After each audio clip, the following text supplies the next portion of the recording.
You were born with individual strengths and a unique purpose. Don't let fears, false beliefs, or life's happenings diminish your influence. It's time to live and lead for impact.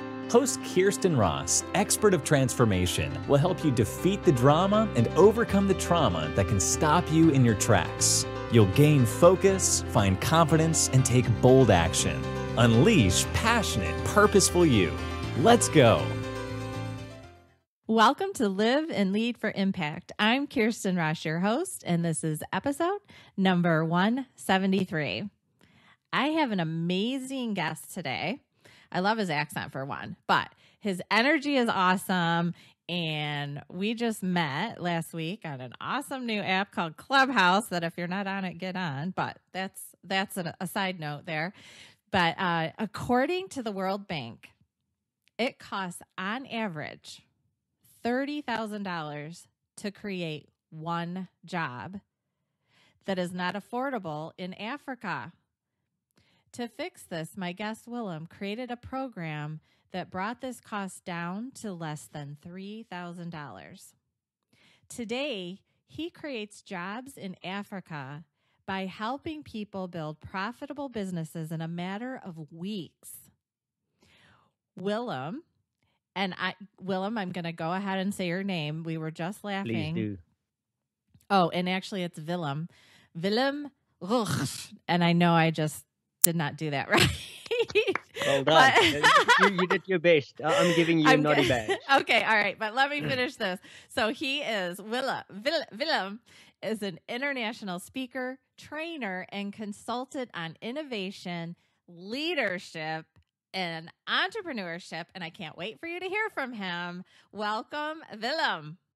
Thank you, Kirsten. What a beautiful intro. You did very well. And just to everybody's probably wondering, so how do you really pronounce it? And it's Willem Gous. So I did, okay. You did well. You know what? You gave it your best. And wherever I go, if I speak in quite high up in the UK, I usually just tell people, call me Bill. There you go. That works very well. Just, everybody goes like, hey, Bill. And I'm like, absolutely, that's me. Yeah. And, the old Michigan accent from the United States just can't do it justice. Like, you have just an amazing accent. So, yeah, I think I did okay given my shortfall. You did. I'm giving you a 7.25 for that one. So let's dive in because, like I said, we just met last week and I was so intrigued by the work that you do and so excited to learn more. So I'm going to learn right along with the listeners additional detail about the impact that you're making in the world. So tell me, what is the specific impact? I mean, I know you're helping people land employees for much less, but let's dive in. Okay, cool. Thank you. That's a very good question.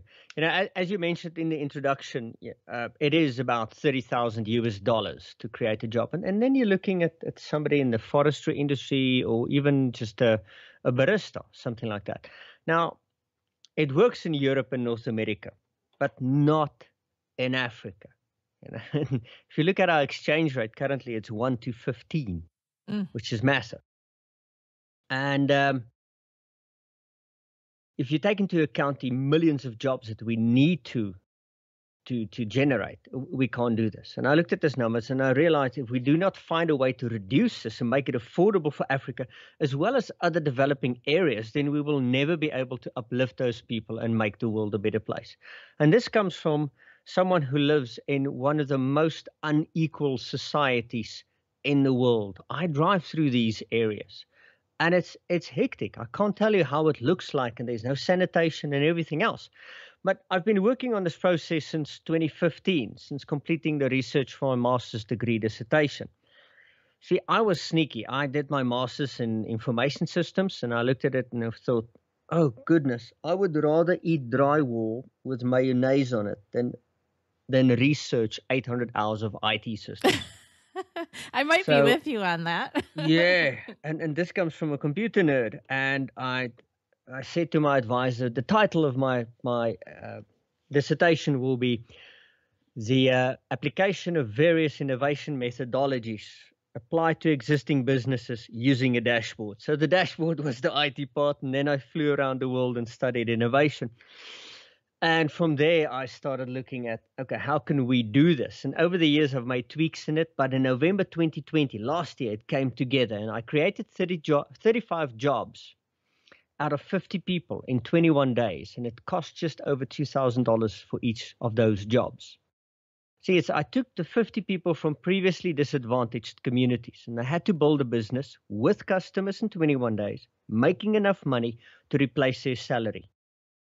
Now, you understand, you might go, oh, is it $1,000, $2,000? At this level, monthly salary, and that this could be a parent with 2 children, paying rent, eating, transport, you're looking at $350 a month. That's the salary that we need to replace. So now I think you understand why $30,000 is not viable. Yeah, right. Yeah. We'll never recoup that money through No. any type of taxation. Right. And not one of these businesses that were created in order to create a job needed external financial support, which is wonderful because our government has excelled at convincing people you can't start a business without money. And I go, BS, you lie. Now, some of the candidates even achieved this in 7 days. Some candidates started and killed multiple businesses in 21 days, and they still made money. That's the fun thing, because I don't know, Kirsten, if you look at your work, you've worked a lot with entrepreneurs. Mm-hmm. How many of them hold on to, let me use the word, the rotting cadaver of a dying business, going, oh, this is my dream, I can't let it go. And they've been holding on to this thing, and it stinks up to high heaven, but they just hold on to it because the sunk cost is just too high. Now, with this program, I remember the one lady. So I saw the Tuesday and then again on the Friday. So the Friday, she said, okay, cool. What happened? No, I started Tuesday, and that was a bad business idea. So I started Wednesday. This is the other one. Also realized not working. However, I started this one yesterday, and it worked well, and I made $100. I'm like, well done. And that's how quickly they would go through businesses, and they tested on the viability of generating cash. That's the key thing. It's about to do it in cash. And that's why I even had candidates starting in the 2nd week and 3rd week of this program. Now, my goal is in 2021 to create 1,000 jobs. But of late, when I said, I must admit, Kirsten, it does not feel congruent when I say 1,000. The interest in the program is really growing. I had somebody contact me from Finland yesterday, which I love going to. If you ever can, go to Finland. They said, no, they would like to run this program maybe for the inner city. I'm talking to Asia, I'm talking to West Africa, and quite a few CEOs are expressing interest in running this program. So now I'm starting to feel maybe I should just bump up this number to at least 10,000. Let's see where it goes. But a lot of people will probably wonder, okay, so what makes this program different? There are many differences. Exactly what I'm wondering right now. Yeah. Like, yes, what are you doing? Okay. And it's going to be simple. Everybody sit down for this simple, shocking statement. There are many differences, but I believe that the main differentiator is that I focus on building business owners instead of developing entrepreneurs. That's the key thing. In your work where you worked with businesses, how many business owners did you work with, and how many true entrepreneurs did you work with? If you had to say, out of 100, how many would be a full-on entrepreneur? Well, I probably have to dive into your definition of each of those. And that's a good question. Because, tell me how you're differentiating. So how I see a business owner is somebody that builds a business within the confines of their direct financial needs. And the growth of the business is usually determined by the growing financial needs of the business owner. While an entrepreneur builds a business outside of their direct financial needs, and the growth of the company is usually determined by a greater purpose or vision that they want to execute. Okay, so passion for you is kind of the differentiator I'm hearing. Yeah, you know what? I'm not a big fan of the word passion. I'm just going a greater vision. Mm-hmm. I once did a speech. You know why athletes and all of these people throw their arms up in the air when they win? Do you know why? They're Because celebrating. They're achieving a goal. yeah, that's just an oversized FU sign. And they say, stuff you, everybody who said I couldn't do it. Stuff you, everybody who broke me down and held me back and everything else. Uh-huh. And I see it that way. Go like, yeah, because usually these people face a lot of backlash and a lot of challenges and get a lot of shots in the face. And that's the key thing. I mean, I've had people book and sit with me for a 2-hour lunch shouting at me, who the hell are you teaching people to make money? And money is the measure of a successful business. Wow. Mm. They're like, okay, obviously I'm on the right track because I am pissing people off. Because Yeah. if you don't, you're just maintaining the status quo. Mm-hmm. Oh, That's yeah. There's all. got to be some discomfort for sure. And not just for me, for those who watch as well, go like, oh, I don't like what he's doing. I'm like, absolutely, that's me. I have to tell you this quick story. I recently, and it's one of my favorite clients I've ever worked with. Amazing. But I heard through one of the VPs that she's like, yeah, our CEO was saying like, yeah, Kirsten's definitely helping us make so much change, but it can be brutal working with her. And I was like, yes, that's one of the best compliments I've ever gotten. It is. And that's one thing. Half of the testimonials for my one-on-one coaching, I can't really use on the internet because consistently you will hear the line, he doesn't take shit from you. Mm-hmm. And you're like, okay, not a good sales pitch. Okay, Yeah. it puts people off. But that's what's needed. It's Yeah. I'm hard on myself. And Kirsten, you're a high achiever and you're hard on yourself. Because if we don't keep ourselves accountable and sticking to what we promised, then what's going to happen? If you break a promise to yourself, you'll break a promise to anybody. Mm-hmm. That's true. Yeah. How do you trust? Yeah, you got to be able to trust yourself. There's a great book. The Speed of Trust. Yes, Stephen I R. read Covey. it. Yeah. The first time I was in Helsinki. Strangely enough, I bought it on the airport, and I read it in Helsinki. Talking about Finland tonight. Yeah. So that's the impact that I strive to do is just make it affordable, make it work, and this is mainly focused now on low tech and no tech businesses. I'm a big fan of low tech and no tech because so give me some examples of some of the businesses that people have created. Oh, classic. Hairdressers, perfume salespeople, mechanics, steel works, computer, internet cafes. You would go like, what? You guys have internet cafes? Yes, we do. And they're still thriving. Dustbin cleaning services, window cleaning services, cell phone repair shops. Amazing. Photography. Anything, and all of these businesses serve the communities within which they were founded. And that is very important because now it becomes a very targeted economic stimulus tool. And that's what we need. That is truly what we need. And the mindset that you should see in these young people. I posted, if you go to my LinkedIn profile, you'll see one of my articles. I did an article about this process, and there's 9 videos there. And when you ask them, when can you start a business and when can you make money? And they will say, today, and you can have money tonight. And do you need funding? No, never. And you have to understand in a third world context, I've worked a lot on these 12 months and 6 months incubation programs. Then somebody comes in for their coaching session. So they can't make it because they can't afford the taxi fees to come in, which is in dollar-wise, $4. But then the guy sits there and says, well, I haven't had lunch or food since yesterday.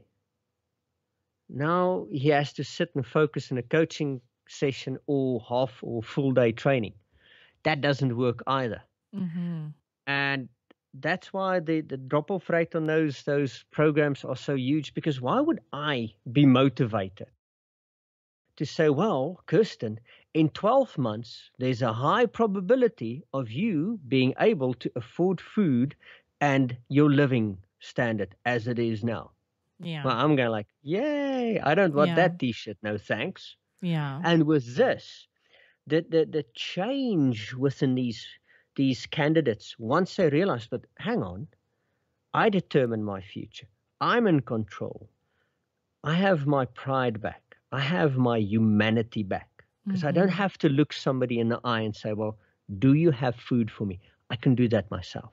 And you're teaching And them things they can implement so quickly and make an impact in their own lives.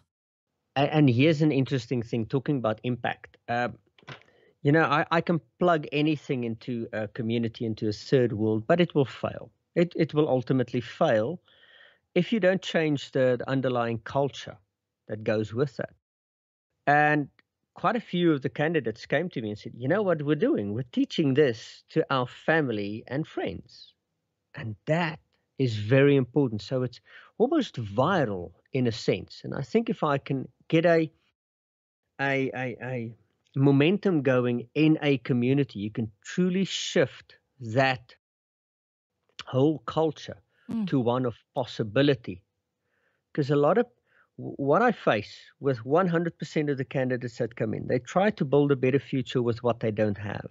And I'm a big fan of that saying, build a future with what you have, not with what you don't have. Mm-hmm. And you have a lot. Yeah. Oh my gosh. So I'm so happy to have you here today, because this is even more powerful than what I realized from our initial conversation. I have to, like, as you were giving your list of businesses too, I have to throw this one out there, because I actually last week interviewed another person for this for my podcast, and I love the fact that there are so many different kinds of businesses. But so he's in the United States, and he has had a business cleaning parking garages and parking lots for Wow. like since the 1980s. And he wants to make it available to others. So he has a little manual that he sells on Amazon that gives people all that they need. But I mean, if that's not on your radar, maybe that's another little business that someone could start, because he said he's done very well with it. But you just never think of that. No, But there's something that you can do in your community to make a difference and make money, and it's so low cost. He said they use the little grabber things to pick up trash and throw it away, and it just has to be done off hours. but Kirsten, a lot of people don't think of these businesses highly profitable. I went to a birthday party at a guy's house in a fancy estate overlooking the river. He bought two stands and built in the middle. Massive house. Millions. He does Koolaid and milk powder. That's what he sells in Africa. Wow. Koolaid and milk powder. Yeah. A friend of mine, old school friend of mine, I bumped into him. And he works in a little one-horse town. So small, if you fall out of bed, you have to walk back to town. And he employs 67 plumbers, not helpers, plumbers. And I go like, what do you do? He says, the one chicken producer in South Africa, because Africa loves chicken, slaughters about 4 million chickens a day. He says, every one of those chickens need to have a drink of water and take a poop. I do that plumbing. Mm. And one of his favorite things, to find new Mercedeses that he can buy for his wife.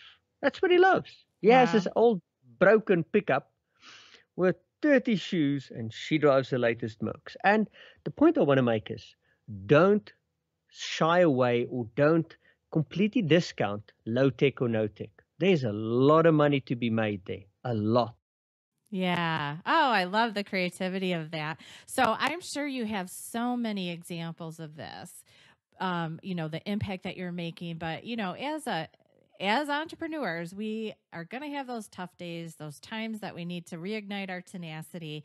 And so can you share like one of the main stories that you kind of go back to, the impact that was just huge, that really fuels your passion day to day and keeps you moving? Ooh, that's And that's there's quite got a to be bit. a lot of them. It's quite a lot of them. I'm a single dad, and I live with my 11-year-old lives with me, and whenever we watch a movie, he will know when I start crying. I cry very easily. That's me, because I really get into the emotion. But nothing makes me happier and makes me cry more than seeing people get the results and how it changes their lives.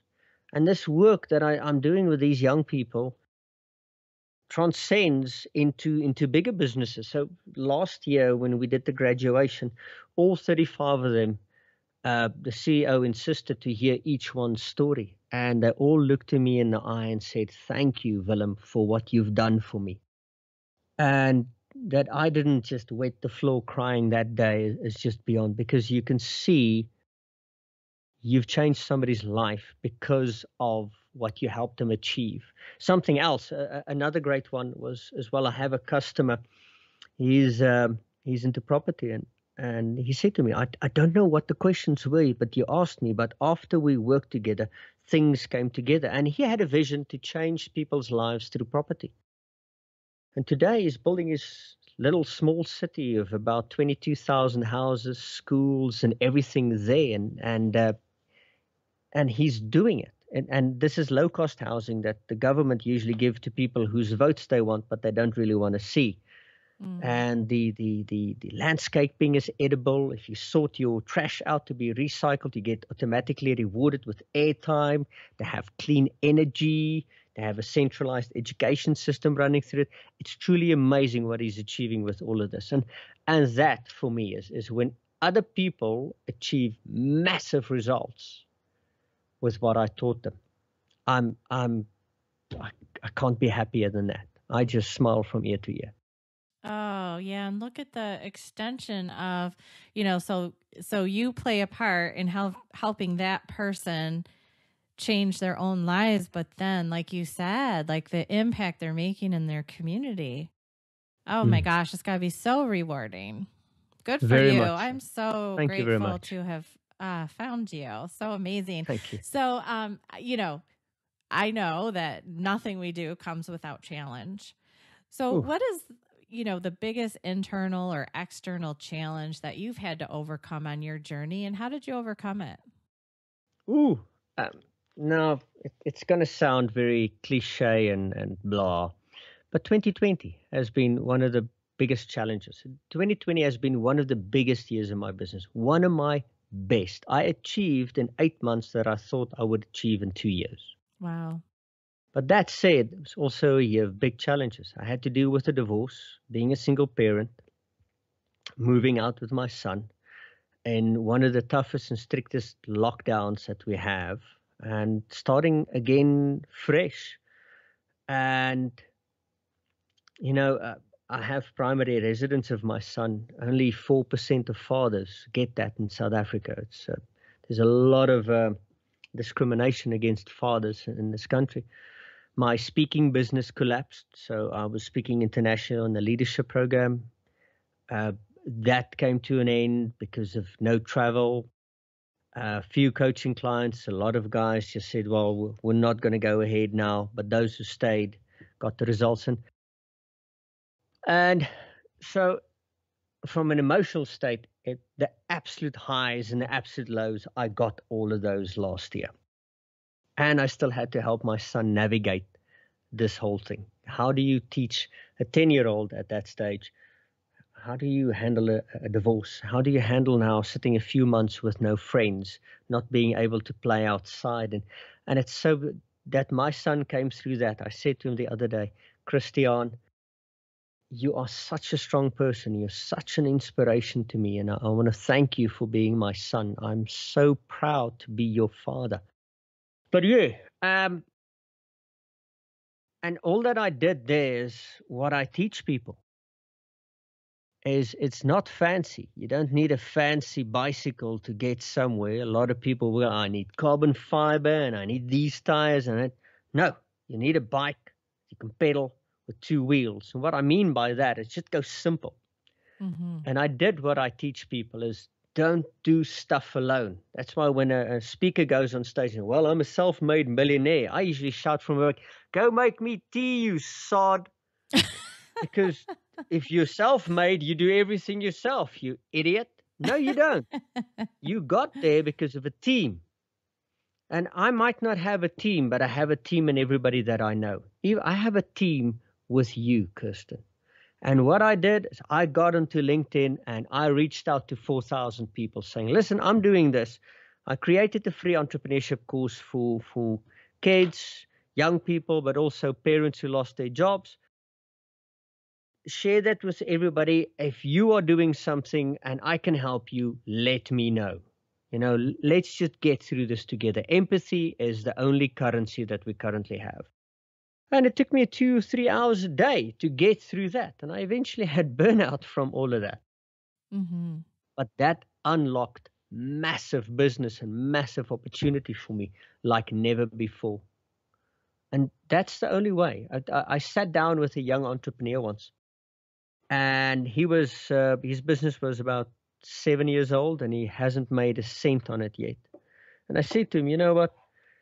Through my 21 years as an entrepreneur, I've had moments where I just broke down and I cried. And you just cry for half an hour, lay there in a little fetal position, but then you just get up and you start making decisions. Decisions got you here. Decisions will get you out.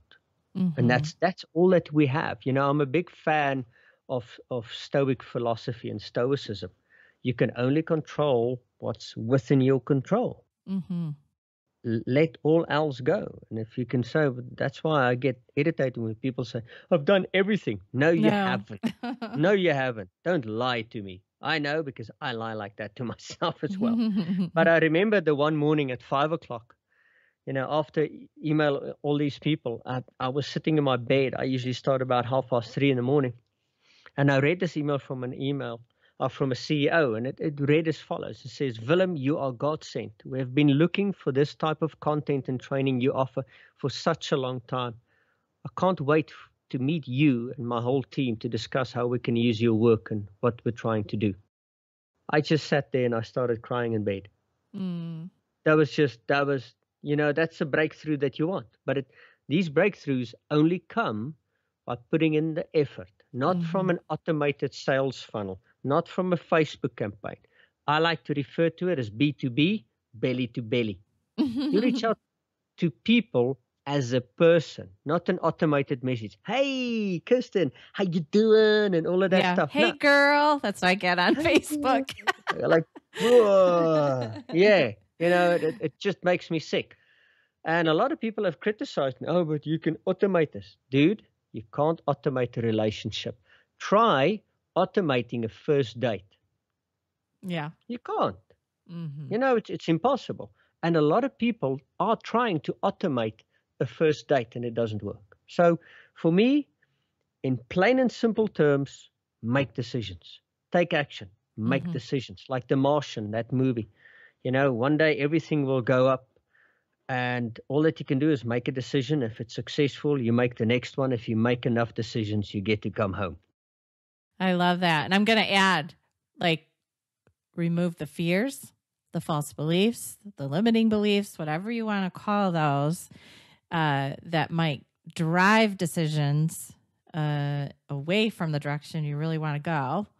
Absolutely. And then make those aligned decisions, make sure your outcome of your decision-making process is aligned.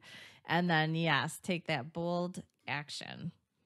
Yes. And watch the stories you're telling yourself. Earlier this morning when I was on my walk with my Clubhouse gang, we talked about that. Basically, we tell the story of our own lives. There's what happens, and then we give it context and meaning by the story that we tell ourselves. And if the story you're telling yourselves is, I'm always a failure, or I can't do it, or I'm a victim of my circumstance, then tell yourself a different story that puts you in the hero role with all that you need to be successful. And, and that people are just busy. And so they're not responding because they have other things, but you actually have the awesome value that they need. Exactly.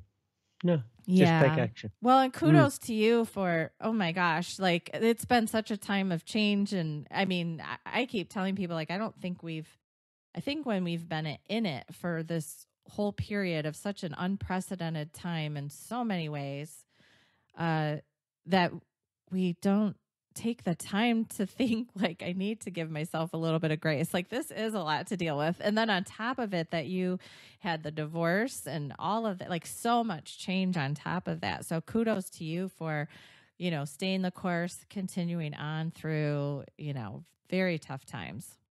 Thank you, Kirsten. Appreciate it. Yeah. I remember in 2008 in the downturn in the economy that happened here, and I was a single mom back then and still had this same business. I started this business over 15 years ago, and I started having that lack of focus thing because I started thinking because I need to find a job. Like I should probably find a job. Like this is too hard. I need a job. And so I found myself, splitting my focus, my energy, my time, my creativity into two avenues, working on my business, and then half-heartedly, because I could not get my heart in it, looking for a job as a human resource professional. And, finally it hit me. I'm like, I can't do this. I can't do both. I got to burn that boat. I am back on full focus on my business. And that ended up being my biggest year to date. Because I was like, there is just I have zero other alternatives but to make enough to support myself and my boys. And by going full force, I have it in me and I've got the tenacity and I'm just going to make it happen. There's no other option. Absolutely. That's the right decision. Sometimes we look past our achievements, but this is working. I just need to up at this and look at where you stand today. Because you built and turned something around in the toughest time. Mm-hmm. If you can build a successful business during this 2020 period, okay, what are you going to achieve then once it goes well one day? Right, right. Take that momentum on into more normal times. Yeah, so I can't wait to see what you do as you continue on into 2021 and beyond. So, and I hope that you're documenting in some way, not just the initial impact that you're making, but the extension, because, each person that you're helping, the change that they're making, like you said, whether it's sharing what they've learned with others in their community or the housing circumstance, that is changing the community because their business is aligned around making a difference. And so I just can't imagine the number of stories that you have to, and I hope that you take moments to celebrate that, because through you, just the extension that's happening through those you're touching with your business. Thank you, Kirsten. It's a nice reminder. We easily forget about that sometimes, and luckily my coaches and mentors remind me often. They're like, "Hey, you need to celebrate a bit." Yes, exactly. We absolutely get task focused. And, I always say it doesn't have to be a bottle of champagne and party hats. It's like celebration can just be super quick, but, and not cost a lot, but just taking that moment to celebrate where we've come from, that we've achieved, and then move forward. Because you need both for that feeling of success, right? You need the celebration of the past, what you've accomplished, because if you only have the discontent of I haven't achieved my ultimate yet, then that's not good. And then if you only are celebrating what you've already achieved, now you have the now what, they talk about the astronauts, people that achieve huge things, they have this huge sense of oh my gosh, now what's my done. purpose? What right. Now? So you need the perfect blend of both of those. You do. And I'm a big believer, if it's life will never challenge you more than it supports you, and vice versa.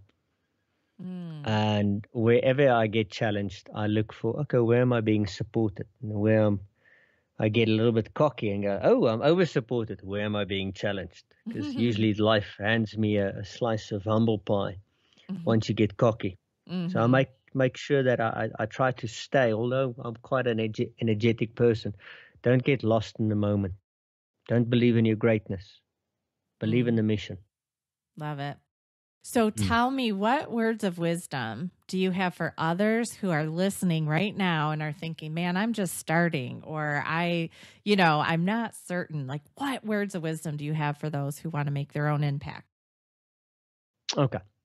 One will be on an entrepreneurial perspective, and the other one was an impact. Number one, entrepreneurship is the biggest BS that's being sold around the world. It is a lie, a blatant thing, because they tell you you're gonna escape poverty, reduce inequality, get control, get money, and everything else. But what these people, what the books and the speakers and the trainers forget to tell you is that entrepreneurship was never designed with the entrepreneur in mind. It can only look after the needs of the customer.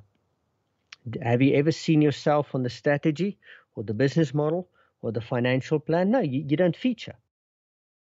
Now, if you don't believe me, look at the life, working conditions, and financial stability of a typical entrepreneur. And you see it's the truth. Entrepreneurship just doesn't work. And there was a study done, and they found that an entrepreneur on average earn 35% less over a 10-year period had they stayed in their job. And I wouldn't, if you read this, I wouldn't go into entrepreneurship. The point that I want to make here is it's not about the business. It's not about the customer. It starts with you. Don't ask what you can do for your business, but what your business can do for you. Your business is there to serve you as much as the customer. If it doesn't serve you, why the hell are you in it? You know, Kirsten, as you said, you're a single mom. I don't know if you're married now, but imagine you go into a new relationship. And you know everything what the other person wants, what their needs are, and what makes them happy. And you take your time, money, and attention to give all of that to them. But you never tell them what you want. How would that relationship be? That would not be good. And I am remarried, yes, very happily for almost 9 years. Well done. Kudos. But it wouldn't be a good relationship. Yeah. Oh, no, you need that balance. Symbiotic, right? Yes, but isn't that how we start our businesses? Isn't that how we approach customers? Yes, sir. Please, sir. What do you need more? What does this business need? And we just sacrifice ourselves on the altar of business success. You come first. If your business doesn't serve you, why the hell do you still have it? So just kill it. Just move on and build a business that's around your needs, that you make sure that it can supply, because if you want free time, it costs money. If you want to spend time with your family, it costs money. If you want to travel, it costs money. And a business can generate money. So start with yourself first. Don't believe the BS that it's all about the customer. It's all about you. Second of all, especially when it comes to impact, one thing that really makes me want to poop an anvil sideways is when you work with people in a workshop environment. Like, I just want to save the children and I want to feed millions. And I'm like, how's your business doing? I am running at a loss. And I go like, well, leave the kids for now. Well, later down the road, there will be more hungry people. Point I want to make there is not that I don't care about what you do, but a drowning man cannot save another drowning man. If you cannot help yourself, you cannot help others. So make your millions, let your cup overflow, and then help others. Then you can help thousands or even millions of people. See, if you don't do that, your impact will be much smaller. If that's what you want and you want to work one-on-one, that's fine. For me, I'm a slight megalomaniac. If I want to help people, I want to help en masse. So don't sacrifice yourself and don't drain yourself so much that you can't survive, because then you're in the same boat as the people that you're trying. Then it's just a wounded person buying into the wound of somebody else. So always start with yourself and make sure that you can stand on your feet, support yourself and your loved ones, because then you're in a much better position to help others. That's the best advice I can give to people. I love that. Absolutely. And in all things, like, there are times in a business where you get super busy, but you can do a sprint, but you can't do a marathon at a sprinter's pace.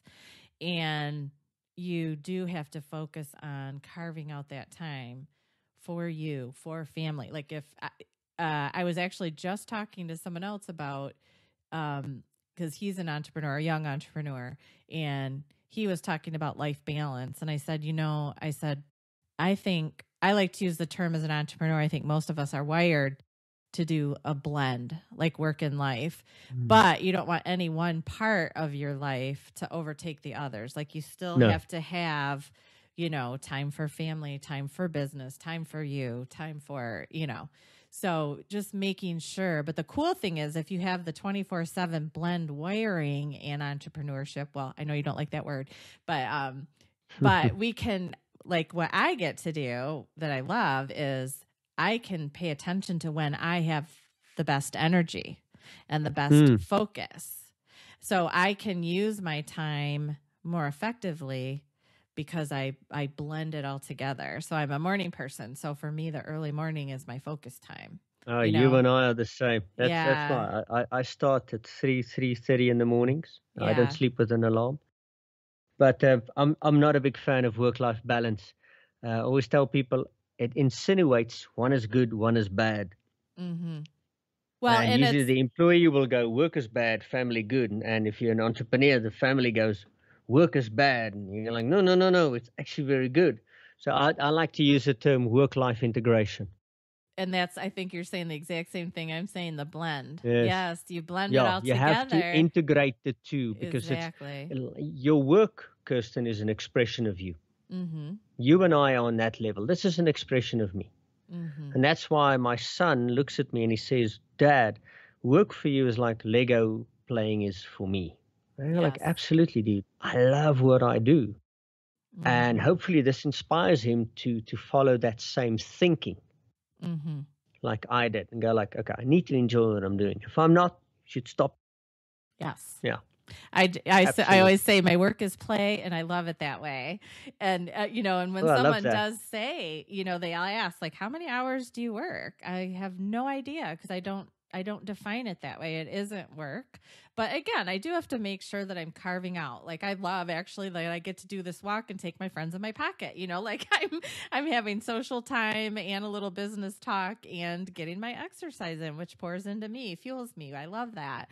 Absolutely. But yeah, and then I get to, like, back when I used to go to the grocery store in person instead of having things delivered, I didn't need to go to the grocery store when lots of people go to the grocery store. I could use my time effectively with a 24/7 blend and go when very few people were there.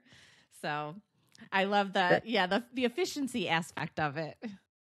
the 24/7 blend, that sounds like a brand of coffee waiting to happen.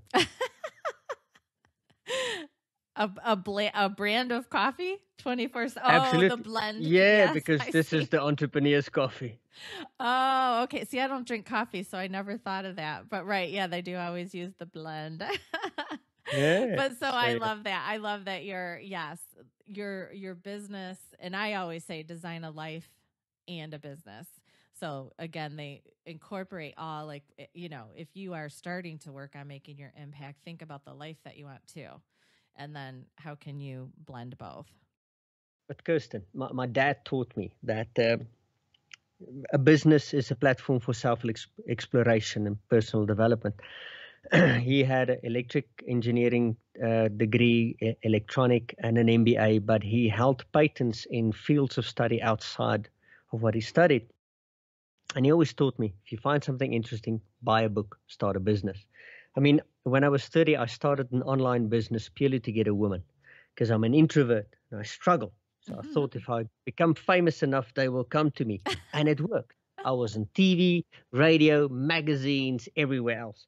For my 30th birthday, I did a one evening only stage show. So I wrote, starred, and directed in my own stage play about my life. For my 33rd, I did a musical, wrote songs, went for voice training, all of this. I had a newspaper at one stage. I had a clothing brand at one stage. The point there is, whatever you want to do, go and express yourself fully through a business. Love it. Love it. Thank you. Yes. Yes. I just want to clap right now, but that would probably sound weird in the microphone. But I Probably. love it. Yes. Follow, dream and Yes. dive into topics that you like and figure out a way to do something with it. Absolutely. And there Yes. is a way. Just give Yes. it some time. Awesome. Well, thank you so much for joining me today. I feel like we could talk for hours, I'm sure. So I so appreciate, and I know that you have given the listeners just so much food for thought and Thank you, Kirsten. motivation and inspiration. So guys, reach out to him. You can find, I'm already kind of stuttering because I'm getting ready to try to say your name again, and I'm going to try. I'm not going to do the, so Willem Gous. And I know I didn't do it. Let me spell it for everyone. You can find him at WILLEMGOUS.com. And the good news is that will be at the show notes. Go to defeatthedrama.com, click on the podcast site, and today's episode is 173. We'll have information there and links. And do you have any social media platforms or anything where people can connect with you as well? They can do it on my main channel is basically LinkedIn, Twitter, and on Clubhouse. All right. So great. So go find him wherever you are. And we can add those links as well. Clubhouse doesn't have the links yet. We're looking forward to having that. But so please go find him, reach out, connect. He's making this huge impact in the world. So thank you so much for joining me today. And I look forward to continuing to connect with you on Clubhouse. Maybe you'll join us on another walk again soon.